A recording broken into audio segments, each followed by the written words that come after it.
তারেক রহমানের স্বদেশ প্রত্যাবর্তনের খবর গুরুত্ব সহকারে প্রকাশ আন্তর্জাতিক গণমাধ্যমে।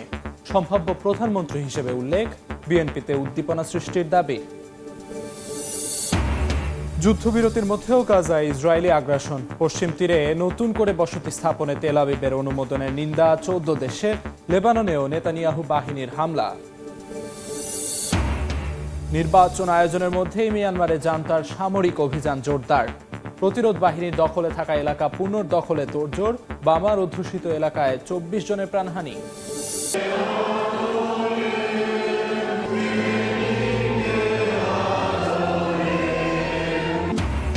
সমবেত প্রার্থনা, নানা আচারে দেশে দেশে বড়দিন উদযাপন। গির্জায় গির্জায় উৎসব মুখর পরিবেশ, ধর্মীয় অনুষ্ঠানের পাশাপাশি বর্ণিল সাংস্কৃতিক আয়োজন।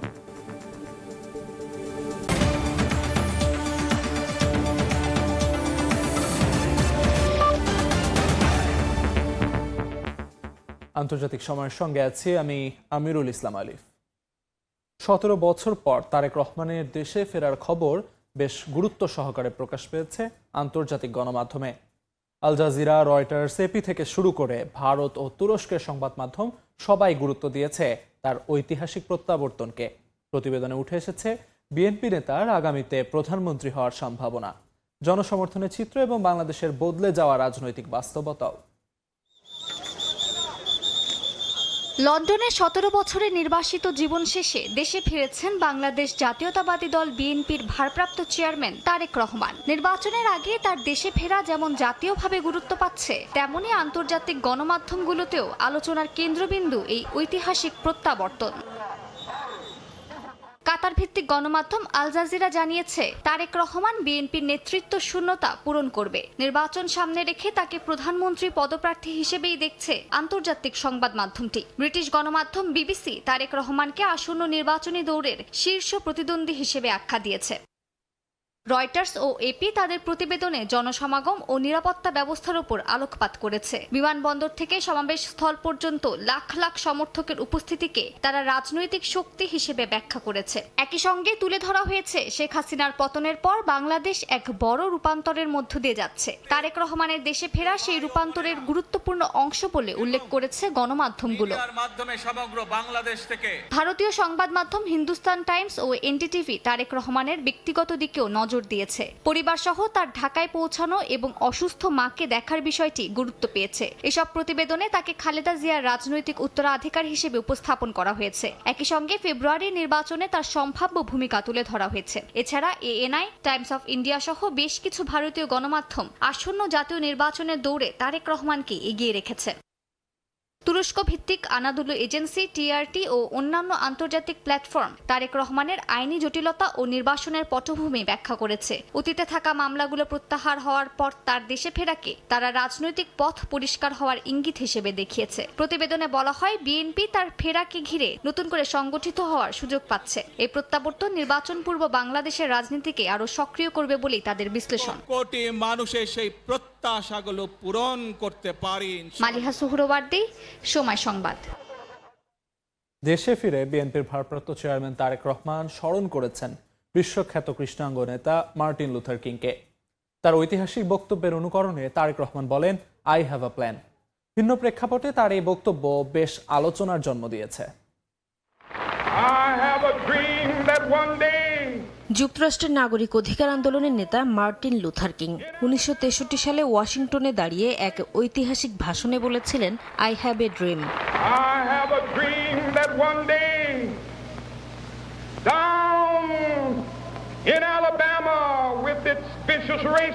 যা শুধু একটি ভাষণ ছিল না, ছিল বৈষম্যের বিরুদ্ধে নৈতিক বিদ্রোহের ঘোষণা। এই স্বপ্নের কেন্দ্রবিন্দুতে ছিল সমতা, মানবিক মর্যাদা ও অহিংস সংগ্রাম।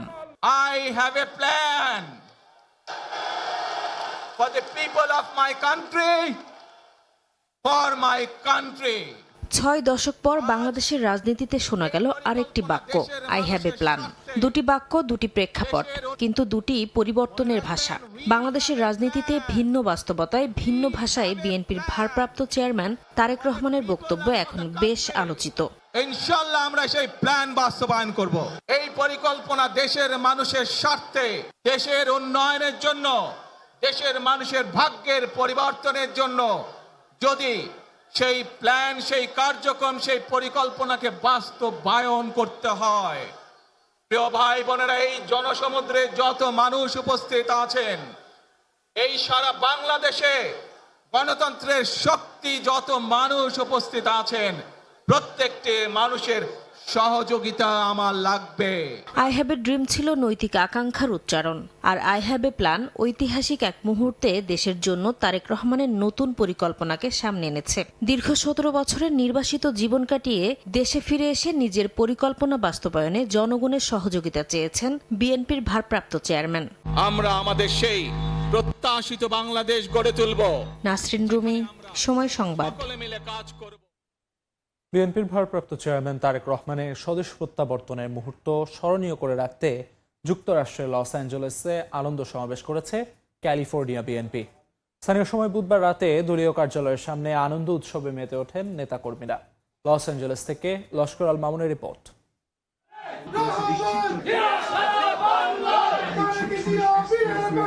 লন্ডনে দীর্ঘ 17 বছরের নির্বাসিত জীবন শেষে বৃহস্পতিবার বিএনপির ভারপ্রাপ্ত চেয়ারম্যান তারেক রহমান যখন দেশের মাটিতে পা রাখেন, তখন যুক্তরাষ্ট্রের মাটিতেও দলটির নেতাকর্মীদের মাঝে বয়ে যায় আনন্দের বন্যা। প্রিয় নেতার ঐতিহাসিক স্বদেশ প্রত্যাবর্তন স্মরণীয় করে রাখতে বিশেষ আনন্দ উৎসবের আয়োজন করে ক্যালিফোর্নিয়া বিএনপি নেতৃবৃন্দ।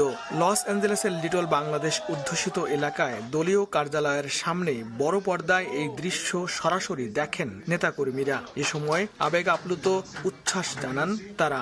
এই ফ্যাসিস্ট সরকারের পতনের মধ্য দিয়ে আজকে আমাদের 17 বছরের আশা আকাঙ্ক্ষার স্বপ্ন পূরণ হয়েছে। আপনাদের সহযোগিতার জন্য আমরা ক্যালিফোর্নিয়া বিএনপির পক্ষ থেকে আপনাদেরকে ধন্যবাদ জানাচ্ছি। তার নেতৃত্বে বাংলাদেশ একটি স্বনির্ভর, সুন্দর, গণতান্ত্রিক দেশ হিসাবে পৃথিবীর মানচিত্রে প্রতিষ্ঠিত হবে। আয়োজনে বক্তব্য রাখেন ক্যালিফোর্নিয়া বিএনপির সভাপতি বদরুল আলম চৌধুরী শিপলু এবং সাধারণ সম্পাদক এম ওয়াহিদ রহমান সহ অন্যান্য নেতৃবৃন্দ। রাতভর চলে দলীয় নেতাকর্মীদের আনন্দ উৎসব। বাংলাদেশের মাটিতে আজ তারেক রহমান। লস্কর আল মামুন, সময় সংবাদ, লস অ্যাঞ্জেলেস, যুক্তরাষ্ট্র। নির্বাচন আয়োজনের মধ্যে মিয়ানমারের সামরিক অভিযান জোরদার করেছে জান্তা সরকার। ভোটের আগে প্রতিরোধ বাহিনীর দখলে থাকা এলাকা পুনর্দখল করতেই এত তোড়জোড় শুরু করেছেন জান্তা সরকার প্রধান মিন অং লাইং। এমনকি নৌবাহিনী নামানোর ঘোষণা দিয়ে তাদের জল, স্থলে অভিযান, নদীপথে যুদ্ধ এবং স্থলযুদ্ধের প্রশিক্ষণের নির্দেশ দিয়েছেন লাইং। এদিকে দেশটির বামার অধ্যুষিত এলাকায় হামলা, বাড়িঘরে অগ্নিসংযোগ ও অভিযানে শিশুসহ এ পর্যন্ত অন্তত 24 জন নিহত হয়েছেন।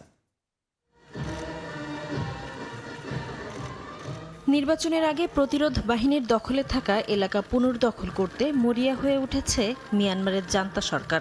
এরই মধ্যে নৌবাহিনী নামানোর ঘোষণা দিয়েছেন জান্তা সরকার প্রধান মিন অং লাইং। এমনকি নৌবাহিনীকে জলস্থলে অভিযান, নদীপথে যুদ্ধ ও স্থলযুদ্ধের প্রশিক্ষণের নির্দেশ দিয়েছেন তিনি। স্থানীয় সময় বৃহস্পতিবার নৌবাহিনীর ৭৮তম প্রতিষ্ঠাবার্ষিকীর অনুষ্ঠানে লাইং বলেন, নৌবাহিনী সেনা ও অস্ত্র পরিবহন, গোলাবর্ষণ এবং যুদ্ধ সহায়তায় গুরুত্বপূর্ণ ভূমিকা রাখছে। রাশিয়া ও চীনের সঙ্গেও নৌ সহযোগিতা বাড়াচ্ছে দেশটি। এদিকে গত এক সপ্তাহে মিন অং লাইংয়ের নির্দেশে মিয়ানমারের বৃহত্তম জাতিগোষ্ঠী বামার অধ্যুষিত এলাকায় বিমান হামলা ও অগ্নিসংযোগ চালিয়েছে জান্তা বাহিনী। এসব হামলায় বহু মানুষ নিহত হয়েছেন। গণমাধ্যম দাইরাবতীর তথ্যমতে ভোটের আগে সাগাইং, ম্যাগোয়ে ও মান্দালয় অঞ্চলে জান্তা বাহিনী প্রায় 40টি বিমান হামলার পাশাপাশি গোলাবর্ষণ ও লুটপাটের পর গ্রাম জ্বালিয়ে দিয়েছে। নিয়মিতভাবে চালানো হচ্ছে তল্লাশি অভিযান, করা হচ্ছে লুটপাটও। দ্য ইরাবতীর তথ্য অনুযায়ী মিয়ানমারের বাগো অঞ্চলের পদাউং টাউনশিপে সরকারি অস্ত্র কারখানার নিরাপত্তা দেয়া কৌশলগত গুরুত্বপূর্ণ পয়েন্টগুলোতে তীব্র লড়াই চলছে। ওই পাহাড়টি মূলত আরাকান আর্মির দখলে রয়েছে, যা পুনর্দখলের চেষ্টায় অর্ধশতাধিক জান্তা সেনা নিহত হয়েছে বলে জানিয়েছে গণমাধ্যমটি। আরাকান আর্মির ঘনিষ্ঠ এক সূত্র বলছে, কয়েক সপ্তাহ ধরে শত শত জান্তা সেনা আক্রমণ চালানোর পরও ব্যর্থ হয়েছে। এমনকি রাখাইনের ইয়েমো পর্বতপথ ও ম্যাগোয়ের পাহাড়ি এলাকাতেও এই সংঘর্ষ ছড়িয়ে পড়ায় সেখানে প্রায় 1000 সেনা মোতায়েন করেছে জান্তা বাহিনী। বিশ্লেষকদের মতে অস্ত্র কারখানা হারানোর ভয়ে জান্তা বাহিনী মরিয়া হয়ে উঠেছে। তবে নানা কারণে এই এলাকা পুনর্দখল করা জান্তার জন্য অত্যন্ত কঠিন হবে বলেও মনে করছেন তারা। নাসরিন রুমি, সময় সংবাদ। নাইজেরিয়ার উত্তর পূর্বাঞ্চলে একটি মসজিদে বোমা বিস্ফোরণে অন্তত 7 জন নিহত হয়েছেন, আহত হয়েছেন আরও অন্তত 35 জন। পুলিশ জানায় বোর্নো রাজ্যের রাজধানী মাইদুগুড়িতে সন্ধ্যার নামাজের সময় এই হামলা ঘটে। বিস্ফোরণের পর এলাকায় আতঙ্ক ছড়িয়ে পড়ে। আহতদের দ্রুত স্থানীয় হাসপাতালে নেওয়া হয়। এখনও কোনো গোষ্ঠী হামলার দায় স্বীকার করেনি, তবে এর আগেও এই অঞ্চলে জঙ্গি গোষ্ঠী মসজিদ ও জনসমাগম স্থলে আত্মঘাতী হামলা চালিয়েছে। এই সহিংসতায় নিরাপত্তা জোরদার করা হলেও নাইজেরিয়ার উত্তর পূর্বাঞ্চলে বেসামরিকদের ওপর বিচ্ছিন্ন হামলা পুরোপুরি ঠেকানো যায়নি।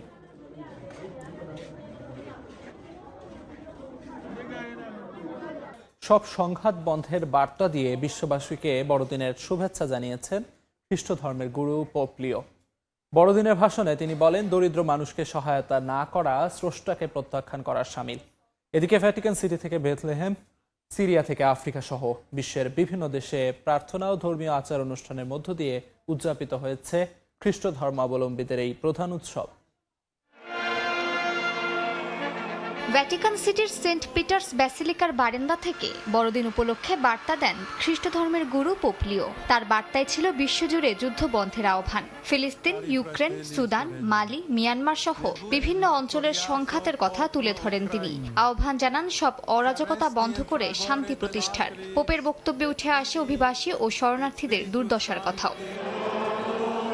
ফিলিস্তিনের বেথলেহেমে যিশুর জন্মস্থান হিসেবে পরিচিত চার্চ অব দ্য ন্যাটিভিটিতে বড়দিনের প্রার্থনায় নেতৃত্ব দেন জেরুজালেমের Latin patriarch cardinal Pierbattista Pizzaballa. গাজায় যুদ্ধের কারণে টানা 2 বছর জনসম্মুখে বড়দিন উদযাপন সীমিত ছিল শহরটিতে। তবে যুদ্ধবিরতির দ্বিতীয় মাসে এবার ধীরে ধীরে ফিরতে শুরু করেছেন দেশ বিদেশের তীর্থযাত্রীরা। ফ্রান্সের নটরডাম দ্য প্যারিস ক্যাথেড্রালে অনুষ্ঠিত হয় ক্রিসমাস ইভের প্রার্থনা। 2019 সালের ভয়াবহ অগ্নিকাণ্ডের পর দীর্ঘ সংস্কার শেষে পুনরায় চালু হওয়ার পর এটিই ছিল বড়দিনের দ্বিতীয় আয়োজন। সমবেত প্রার্থনায় যোগ দেন ফ্রান্সের নানা প্রান্ত থেকে ছুটে যাওয়া যিশু খ্রিস্টের অনুসারীরা।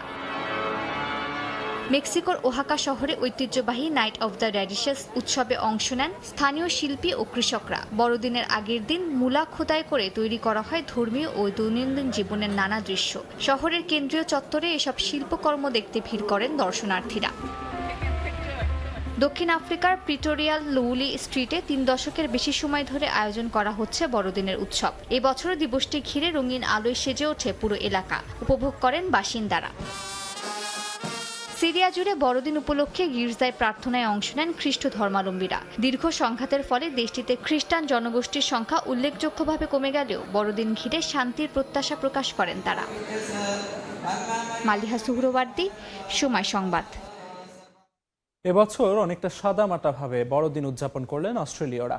বড়দিন উপলক্ষে নিয়ন আলোয় ঘরবাড়ি সাজালেও কয়েকদিন আগের ভয়াবহ সন্ত্রাসী হামলার প্রভাব পড়েছে উৎসবের আমেজে। অনেকেই পরিবার ও প্রিয়জনদের নিয়ে কোলাহল থেকে দূরে পিকনিক আর খেলাধুলার মধ্য দিয়ে সময় কাটান। অফিস, শিক্ষা ও ব্যবসা প্রতিষ্ঠান বন্ধ থাকায় প্রবাসী শিক্ষার্থীরাও বন্ধুদের নিয়ে আনন্দে মেতে ওঠেন। আগামী বছর অর্থনৈতিক সমৃদ্ধির পাশাপাশি নিরাপদ সুন্দর দিন আসবে, এমনটাই প্রত্যাশা খ্রিস্ট ধর্মাবলম্বীদের।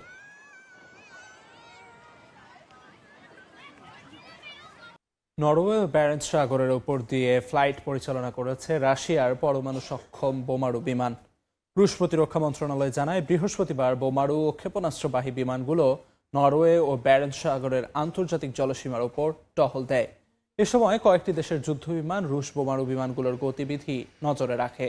রুশ প্রতিরক্ষা মন্ত্রণালয়ের দাবি, এ ধরনের ফ্লাইট নিয়মিতভাবেই বিভিন্ন অঞ্চলে পরিচালিত হয় এবং তা আন্তর্জাতিক আইনের সঙ্গে সামঞ্জস্যপূর্ণ। চলতি মাসের শুরুতে দক্ষিণ কোরিয়া ও জাপান তাদের আকাশ সীমার কাছে রাশিয়া ও চীনের সামরিক বিমান চলাচল নিয়ে উদ্বেগ জানিয়ে নিজ নিজ যুদ্ধবিমান মোতায়েন করেছিল। যুক্তরাষ্ট্রের কুখ্যাত যৌন অপরাধী প্রয়াত জেফ্রি এপস্টাইন সংশ্লিষ্ট আরও 10 লাখের বেশি নথি খুঁজে পেয়েছেন মার্কিন কর্মকর্তারা। যুক্তরাষ্ট্রের কেন্দ্রীয় তদন্ত সংস্থা FBI এবং নিউ ইয়র্কের ফেডারেল কৌশলীরা বিচার বিভাগকে এসব নথি খুঁজে পাওয়ার কথা জানান। আগামী কয়েক সপ্তাহের মধ্যে এসব নথি প্রকাশের পরিকল্পনা রয়েছে। নতুন এক আইনের আওতায় এপস্টাইন সংক্রান্ত সব নথি 19 ডিসেম্বরের মধ্যে প্রকাশের সময় নির্ধারিত থাকলেও তা করতে না পারায় চাপের মুখে রয়েছে বিচার বিভাগ। এফবিআই বলছে তারা কেন্দ্রীয় সরকারের আইন এবং নির্দেশনা অনুযায়ী নথিগুলো প্রকাশে পূর্ণ সহযোগিতা করে যাবে। It's relatively easy to sign. You go in, you say, I love the ocean. I will spread my love of the ocean. কয়েক সপ্তাহের নাটকীয়তা, প্রযুক্তিগত বিভ্রাট আর জালিয়াতির পাল্টাপাল্টি অভিযোগের পর অবশেষে হন্ডুরাসের প্রেসিডেন্ট নির্বাচনে নাসরি আসফুরাকে বিজয়ী ঘোষণা করা হয়েছে। দেশটির ন্যাশনাল ইলেকটোরাল কাউন্সিল জানায় রক্ষণশীল ন্যাশনাল পার্টির প্রার্থী আসফুরা 40.3% ভোট পেয়ে নির্বাচিত হয়েছেন। তার নিকটতম প্রতিদ্বন্দ্বী মধ্যপন্থী লিবারেল পার্টির সালভাদর নাসরাল্লাহ পেয়েছেন 39.5% ভোট। এই নির্বাচনে মার্কিন প্রেসিডেন্ট ডোনাল্ড ট্রাম্পের প্রকাশ্য সমর্থন আসফুরার জয়ে বড় ভূমিকা রেখেছে বলে মনে করা হচ্ছে। তবে ফলাফল প্রত্যাখ্যান করেছেন নাসরাল্লাহ। গত 30 নভেম্বর হন্ডুরাসে সাধারণ নির্বাচন অনুষ্ঠিত হয়। তবে ভোট গণনার সময় দুবার কারিগরি বিপর্যয় ঘটলে ফলাফল প্রকাশে বিলম্ব হয়। বড়দিন ও ইংরেজি নববর্ষের অনুষ্ঠান ঘিরে হামলার পরিকল্পনার অভিযোগে আইএস সন্দেহে তুরস্কে 115 জনকে গ্রেফতার করা হয়েছে। তুরস্ক কর্তৃপক্ষ এক বিবৃতিতে জানায় রাজধানী ইস্তাম্বুলের অন্তত 124টি স্থানে ব্যাপক তল্লাশি চালিয়ে ওই ব্যক্তিদের গ্রেফতার করা হয়। জব্দ করা হয়েছে আগ্নেয়াস্ত্র, গোলা বারুদ ও সংগঠনের কাগজপত্র। আটককৃতরা চলতি সপ্তাহে তুরস্ক জুড়ে হামলার পরিকল্পনা করছিল বলে দাবি করা হয়। সন্দেহভাজন আরও 22 জনকে খোঁজা হচ্ছে। তুরস্কের বাইরে থাকা আইএস সদস্যদের সঙ্গে গ্রেফতার ব্যক্তিদের যোগাযোগ ছিল বলেও উল্লেখ করা হয়।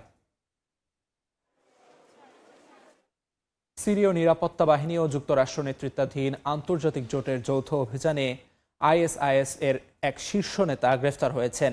সিরিয়ার রাষ্ট্রীয় গণমাধ্যম আল ইখবারিয়া জানায় অভিযানে গ্রেফতার হন তাহা আল জৌবি, যিনি আবু ওমর তাবিয়াহ নামেও পরিচিত। তিনি আইএসআইএস এর ওয়ালি বা দামেস্কের গভর্নর হিসেবে দায়িত্ব পালন করছিলেন। তার সঙ্গে সংগঠনটির আরও কয়েকজন সহযোগীকেও আটক করা হয়েছে। সিরিয়ার বার্তা সংস্থা নানাকে দেয়া বক্তব্যে দামেস্কের অভ্যন্তরীণ নিরাপত্তা প্রধান বলেন, দীর্ঘ সময় নজরদারির পর স্বরাষ্ট্র মন্ত্রণালয়ের জেনারেল ইন্টেলিজেন্স ডিরেক্টর ও জোট বাহিনী যৌথভাবে এই অভিযান চালায়। অভিযানের সময় আল জৌবি ও তার সহযোগীরা বিস্ফোরক ভেস্ট পরিহিত অবস্থায় ছিল বলেও জানান তিনি। থাইল্যান্ড কম্বোডিয়া সীমান্ত সংঘাত বন্ধে দ্বিতীয় দিনের আলোচনা হয়েছে। বৈঠকে যুদ্ধবিরতি নিশ্চিতের পাশাপাশি দুদেশের মধ্যে স্থিতিশীলতা পুনঃপ্রতিষ্ঠা এবং দ্রুত স্বাভাবিক পরিস্থিতিতে ফিরে যাওয়ার বিষয়ে আলোচনা চলমান রয়েছে বলে জানায় কম্বোডিয়া। এদিকে সংঘর্ষ বন্ধের আলোচনার মধ্যেও দুদেশের মধ্যে থেমে নেই হামলা পাল্টা হামলা। বৃহস্পতিবার থাই সেনাদের হামলায় আরও এক কম্বোডীয় বেসামরিক নাগরিক নিহত হয়েছেন। সংঘাত বন্ধে বৈঠকের মধ্যেও থেমে নেই থাইল্যান্ড কম্বোডিয়া সীমান্তের সংঘর্ষ। কম্বোডিয়ার প্রতিরক্ষা মন্ত্রণালয়ের বরাতে দেশটির রাষ্ট্রীয় সংবাদ সংস্থা জানিয়েছে, স্থানীয় সময় বৃহস্পতিবার সকালে থাই সেনাবাহিনী বান্তেও মিয়াঞ্চি প্রদেশের একটি গ্রামে গোলাবর্ষণ করেছে। এতে কম্বোডীয় বেসামরিক নাগরিক নিহত হন। দেশটির স্বরাষ্ট্র মন্ত্রণালয়ের তথ্য মতে সংঘর্ষে এ পর্যন্ত 31 জন কম্বোডীয় বেসামরিক নাগরিক নিহত হয়েছেন। অন্যদিকে থাই সেনাবাহিনী দাবি করেছে দেশটির সাকেউ প্রদেশের একটি গ্রামে BM-21 রকেট নিক্ষেপ করেছে কম্বোডিয়া। এতে বেসামরিক অবকাঠামোর ব্যাপক ক্ষয়ক্ষতি হয়েছে। থাই কর্তৃপক্ষ জানিয়েছে চলমান সংঘর্ষে এ পর্যন্ত 23 থাই সেনা ও একজন বেসামরিক নাগরিক নিহত হয়েছেন। সরাসরি হামলার লক্ষ্যবস্তু না হয়েও প্রাণ হারিয়েছেন বহু থাই নাগরিক। এমনকি নতুন করে সংঘাত শুরুর পর বাস্তুচ্যুত হয়েছেন দুই দেশের প্রায় 10 লাখ মানুষ। এমন পরিস্থিতির মধ্যেই থাইল্যান্ড কম্বোডিয়া সীমান্ত সংঘাত বন্ধে দ্বিতীয় দিনের আলোচনা হয়েছে। বৃহস্পতিবার থাইল্যান্ডের চান্তাবুরি প্রদেশের সীমান্ত এলাকায় দুদেশের জেনারেল বর্ডার কমিটির বৈঠক শুরু হয়। এই শান্তি আলোচনায় দুদেশের অন্তত 30 জন করে প্রতিনিধি অংশ নেন। এক বিবৃতিতে কম্বোডিয়ার জাতীয় প্রতিরক্ষা মন্ত্রণালয় জানায়, বৈঠকে দুই পক্ষ যুদ্ধবিরতি নিশ্চিতের পাশাপাশি দুদেশের মধ্যে স্থিতিশীলতা পুনঃপ্রতিষ্ঠা ও দ্রুত স্বাভাবিক পরিস্থিতিতে ফিরে যাওয়ার উপায় নিয়ে গভীর আলোচনা চালিয়ে যাচ্ছে। এ বিষয়ে তৃতীয় বিশেষ জেনারেল বর্ডার কমিটির বৈঠক অনুষ্ঠিত হবে আগামী 27 ডিসেম্বর। নাসরিন রুমি, সময় সংবাদ। ভারী বৃষ্টি ও আকস্মিক বন্যায় যুক্তরাষ্ট্রের ক্যালিফোর্নিয়ায় 3 জন মারা গেছেন। অঞ্চল জুড়ে জারি করা হয়েছে সতর্কতা। স্থানীয় সময় মঙ্গলবার সন্ধ্যা থেকেই ক্যালিফোর্নিয়ার দক্ষিণাঞ্চলে বৃষ্টি শুরু হয়। প্রবল বর্ষণে বেশ কয়েকটি আন্তঃরাজ্য মহাসড়ক পানিতে ডুবে বন্ধ হয়ে যায়। প্রশাসনের পক্ষ থেকে বাসিন্দাদের সরিয়ে নেওয়ার নির্দেশ দেওয়া হয়েছে। 6 কাউন্টিতে ঘোষণা করা হয়েছে জরুরি অবস্থা। আবহাওয়াবিদরা জানান, ক্রিসমাস ডেতেও নতুন দফায় ভারী বৃষ্টির সম্ভাবনা রয়েছে। সেন্ট্রাল ভ্যালি, ফুথিল ও পার্বত্য এলাকা জুড়ে শুক্রবার বিকেল পর্যন্ত ফ্লাড ওয়াচ জারি করা হয়েছে। জাপানের মধ্যাঞ্চলে অবস্থিত মিয়ে প্রদেশ ইতিহাস, সংস্কৃতি ও অর্থনৈতিক দিক থেকে বিশেষ অবস্থান দখল করে আছে। প্রাচীন ধর্মীয় ঐতিহ্য, আধুনিক শিল্পাঞ্চল এবং প্রাকৃতিক সৌন্দর্যের সমন্বয়ে গড়ে ওঠা এই অঞ্চলটি জাপানের অভ্যন্তরীণ ও আন্তর্জাতিক পরিসরে গুরুত্বপূর্ণ ভূমিকা পালন করছে। জাপানের মিয়ে থেকে শাকিল মাহমুদের রিপোর্টে বিস্তারিত। জাপানের হনশু দ্বীপের কেন্দ্রে অবস্থিত মিয়ে প্রদেশ, এটি আইচি, গিফু, নারা ও ওকায়ামা প্রিফেকচারের সঙ্গে সংযুক্ত। প্রশান্ত মহাসাগরের উপকূলবর্তী হওয়ায় এখানকার আবহাওয়া তুলনামূলকভাবে উষ্ণ ও আর্দ্র। দীর্ঘ উপকূল রেখা, পাহাড়ি বনাঞ্চল ও নদী সমৃদ্ধ ভূপ্রকৃতি কৃষি, মৎস্য এবং পর্যটন শিল্পের বিকাশে সহায়ক ভূমিকা রেখে আসছে। মিয়ে প্রদেশ জাপানের শিন্তো ধর্মের অন্যতম কেন্দ্র হিসেবে পরিচিত। এখানে অবস্থিত ইসে গ্র্যান্ড শ্রাইন প্রায় 2000 বছরের পুরনো একটি ধর্মীয় স্থাপনা। 20 বছর পর পর নতুন করে নির্মাণের মাধ্যমে ঐতিহ্য রক্ষা করে আসছে। ঐতিহ্যবাহী উৎসব, স্থানীয় শিল্পকলা ও খাদ্য সংস্কৃতি মিয়ের ইতিহাসকে আজও জীবন্ত করে রেখেছে। মিয়ে প্রিফেকচার জাপানের নিনজা ইতিহাসের সঙ্গে ওতপ্রোতভাবে জড়িত। বিশেষ করে ইগা অঞ্চলকে নিনজাদের প্রাচীন আবাসভূমি হিসেবে ধরা হয়। মধ্যযুগীয় জাপানে ইগারীয় নিনজারা গুপ্তচর ভিত্তিক কৌশলগত যুদ্ধ, আত্মরক্ষা ও তথ্য সংগ্রহে বিশেষ দক্ষতা অর্জন করেছিল। দুর্গম পাহাড়ি ভূপ্রকৃতি নিনজারা গোপন প্রশিক্ষণ ও বসবাসের জন্য আদর্শ পরিবেশ হিসেবে এই জায়গাকে বেছে নিয়েছিল। বর্তমানে ইগা উয়ানো এলাকায় নিনজা জাদুঘর ও ঐতিহাসিক স্থাপনাগুলো নিনজা সংস্কৃতি ও জীবনধারা সংরক্ষণ এবং প্রদর্শনের মাধ্যমে পর্যটকদের আকর্ষণ করছে। জাপানের একটি গুরুত্বপূর্ণ শিল্পাঞ্চল এই প্রদেশ। এখানে অটোমোবাইল যন্ত্রাংশ, ইলেকট্রনিক্স, কেমিক্যাল ও ভারী শিল্প সহ বহু বড় বড় কারখানা গড়ে উঠেছে। মুক্তা চাষ, চা উৎপাদন এবং মৎস্য খ্যাত স্থানীয় মানুষের কর্মসংস্থানের প্রধান উৎস হিসেবে কাজ করছে, যা আঞ্চলিক অর্থনীতিকে আরও গতিশীল রাখছে। পর্যটন স্পট হিসেবে ইসেশিমা ন্যাশনাল পার্ক, উপকূলীয় দ্বীপপুঞ্জ, ইসে গ্র্যান্ড শ্রাইন এবং ইগা অঞ্চলের নিনজা ঐতিহ্য দেশি বিদেশি পর্যটকদের আকর্ষণ করছে। একই সঙ্গে শিক্ষা ও গবেষণা খাতে বিনিয়োগ বাড়ানোর উদ্যোগ নেওয়া হচ্ছে। স্থানীয় প্রশাসনের লক্ষ্য টেকসই ও উন্নয়ন আন্তর্জাতিক পর্যটন সম্প্রসারণের মধ্যে দিয়ে মিয়ে প্রদেশকে আরও সমৃদ্ধ ও আধুনিক অঞ্চলে পরিণত করা। জাপানের কানসাই অঞ্চলের মিয়ে প্রিফেকচার, যেখানে সমুদ্র উপকূল থেকে শুরু করে জাপানিদের ধর্মীয় স্থান শাইন পর্যন্ত প্রতিদিনই ভিড় বাড়ছে দেশি বিদেশি পর্যটকদের। এখানকার স্থানীয় সংস্কৃতি, অর্থনীতি ও প্রাকৃতিক সৌন্দর্যের মিশেলে মিয়ে প্রিফেকচার এখন জাপানের অন্যতম আলোচিত ভ্রমণ গন্তব্য। জাপানের মিয়ে প্রিফেকচার থেকে মোহাম্মদ শাকিল মাহমুদ, সময় সংবাদ। যুক্তরাষ্ট্রে প্রতারণার দায়ে অভিযুক্ত করা হয়েছে বাংলাদেশি এক যুবককে। অভিযুক্ত 29 বছর বয়সী Zahid Hasan online market place পরিচালনা করে বিভিন্ন জনকে ভুয়া পরিচয়পত্র দেওয়ার বিনিময়ে বড় অঙ্কের অর্থ নিতেন বলে অভিযোগ রয়েছে। মন্টানা ডিস্ট্রিক্ট অ্যাটর্নির অফিস জানায়, যুক্তরাষ্ট্রের পাসপোর্ট, সামাজিক নিরাপত্তা কার্ড ও ড্রাইভিং লাইসেন্সের মতো পরিচয়পত্রের ভুয়া টেমপ্লেট বিক্রির অনলাইন প্ল্যাটফর্ম পরিচালনা করছিলেন জাহিদ হাসান। পাশাপাশি তার অনলাইন কেনাকাটার 3টি সাইটের ডোমেইনও জব্দ করেছে এফবিআই। চিকিৎসা ও স্বাস্থ্য খাতে দক্ষ জনবল উন্নয়ন এবং সক্ষমতা বৃদ্ধির লক্ষ্যে বাংলাদেশ ও মালদ্বীপের মধ্যে বৈঠক হয়েছে। বৈঠকে চিকিৎসা, শিক্ষা, প্রশিক্ষণ ও মানব সম্পদ উন্নয়নে সহযোগিতা জোরদারের ওপর গুরুত্ব দেওয়া হয়। দ্বিপাক্ষিক বৈঠকে উপস্থিত ছিলেন মালদ্বীপের স্বাস্থ্য প্রতিমন্ত্রী সহ সংশ্লিষ্ট মন্ত্রণালয়ের ঊর্ধ্বতন কর্মকর্তা ও কারিগরি প্রতিনিধিরা। বাংলাদেশের পক্ষ থেকে অংশ নেন মালদ্বীপে নিযুক্ত high commissioner doctor Mohammad Nazmul Islam. এছাড়া ছিলেন ডিজিএমই পরিচালক অধ্যাপক ডাক্তার নাজমুল হোসেন, স্বাস্থ্য ও পরিবার কল্যাণ মন্ত্রণালয়ের যুগ্ম সচিব মল্লিকা খাতুন এবং বাংলাদেশ প্রাইভেট মেডিকেল কলেজ অ্যাসোসিয়েশনের প্রতিনিধিরা। ভারতের ওড়িশায় সমুদ্র তটে ব্যতিক্রমী এক শিল্পকর্ম উপহার দিয়েছেন বিশ্বখ্যাত বালু শিল্পী সুদর্শন পট্টনায়ক। বড়দিন উপলক্ষে 1.5 টন আপেল ব্যবহার করে তিনি তৈরি করেছেন বিশাল সান্তাক্লজ। শিল্পকর্মের মাধ্যমে বিশ্ব শান্তির বার্তা দিতে চেয়েছেন শিল্পী।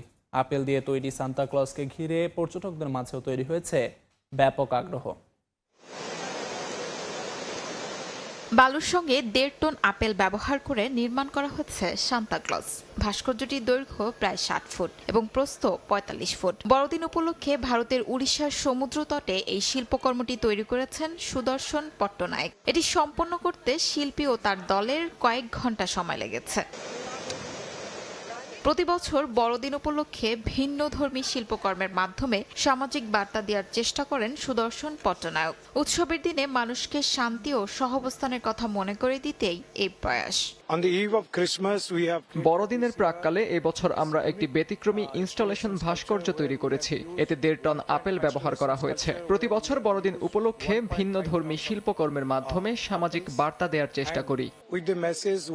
ভাস্কর্যটি দেখতে ভিড় করেন দেশি বিদেশি পর্যটকরা। অনেকেই শিল্পকর্মটি সরাসরি দেখে মুগ্ধতা প্রকাশ করেন। এর আগেও বড়দিন উপলক্ষে আলোচনায় এসেছেন সুদর্শন পট্টনায়ক। গত বছর তিনি চকলেট ও বালু দিয়ে সান্তা ক্লজের ভাস্কর্য তৈরি করেন। সেটি ওয়ার্ল্ড রেকর্ডস বুকে বিশ্বের সবচেয়ে বড় চকলেট ও বালুর সান্তা ক্লজ ইনস্টলেশন হিসেবে স্বীকৃতি পায়। শিউলি রোসা, সময় সংবাদ। আন্তর্জাতিক সময়ের শীর্ষ সংবাদগুলো জানিয়ে দিচ্ছি আরেকবার। তারেক রহমানের স্বদেশ প্রত্যাবর্তনের খবর গুরুত্ব সহকারে প্রকাশ আন্তর্জাতিক গণমাধ্যমে। সম্ভাব্য প্রধানমন্ত্রী হিসেবে উল্লেখ, বিএনপিতে উদ্দীপনা সৃষ্টির দাবি। যুদ্ধবিরতির মধ্যেও গাজায় ইসরায়েলি আগ্রাসন। পশ্চিম তীরে নতুন করে বসতি স্থাপনে তেল আবিবের অনুমোদনের নিন্দা 14 দেশের। লেবাননেও নেতানিয়াহু বাহিনীর হামলা।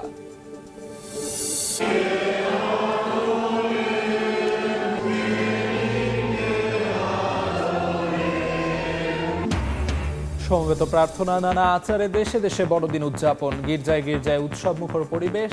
ধর্মীয় অনুষ্ঠানের পাশাপাশি বর্ণিল সাংস্কৃতিক আয়োজন।